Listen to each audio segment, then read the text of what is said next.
আমি এটি বলতে চাইছি যে আমরা নেতাজি সুভাষচন্দ্র এবং ক্ষুদিরাম বসুর নাম কে না জানি, এবং আমরা এনাদের আহ, বইতে দেখেছি, বইতে শুনেছি, বইতে পড়েছি এবং শিক্ষা গ্রহণ করেছি। এইভাবেই বেড়ে উঠেছি, বড় হয়েছি।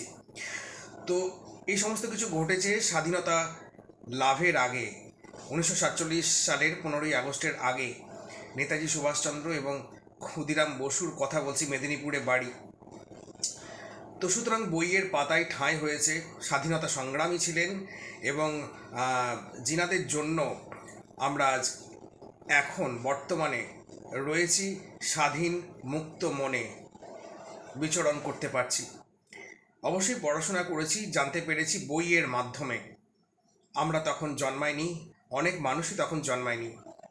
তবে যেটি বলতে চাই যে ইতিহাসের পাতায় ঠাঁই হয়ে গেছে, বা স্বাধীনতা সংগ্রামী হয়ে গেছেন, অনেক বড় মানুষ হয়ে গেছেন, ভারতবর্ষের রাষ্ট্র কি বলবো, আমাদের দেশের নায়ক হয়ে গেছেন, এই ভেবে আমরা গা ছাড়া হয়ে যেতে পারি না। তো সুতরাং আমাদের মনে জায়গা করে নিয়েছেন। হয় হয়তোবা রাস্তায় অনেক সময় স্ট্যাচু হয়ে গেছেন, ইতিহাসের বইয়ে জায়গা পেয়ে গেছেন, এই বলে এই নয় যে আমরা ভুলে গেছি। আমাদের মনে একটা আহ, আহ, একদম পাকাপাকিভাবে জায়গা করে নিয়েছে।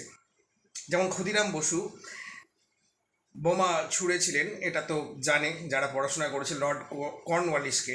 ইংরেজ আহ, শাসন যখন ছিল 1947 সালের আগে, তখন কি বলবো, ইংরেজদের আহ, একজন কি বলবো অফিসার র্যাঙ্কের ছিলেন তিনি। তিনি মারা যাননি, তো সেই জন্যই ফাঁসি হয়েছিল ক্ষুদিরাম বসুর 18 বছরের আগে। মেদিনীপুরে বাড়ি ছিল। এবং নেতাজি সুভাষচন্দ্র বসু তো ইংরেজ আমলেও আমরা জানি সেনায় চাকরি করতেন ইংরেজদের আমলে। এবং বিদেশ থেকে, এশিয়ারই আমাদের প্রতিবেশী দেশ থেকে অনেক সেনা নিয়ে এসেছিলেন, আজাদ হিন্দ ফৌজ গড়েছিলেন, এবং পরবর্তীতে একটি দলেরও সৃষ্টি করেছিলেন, সেটি হচ্ছে ফরওয়ার্ড ব্লক। এটা হয়তো অনেকেই জানি না, আমি সৌভাগ্যক্রমে কোথাও শুনেছিলাম হয়তো কোনো মিডিয়ায়।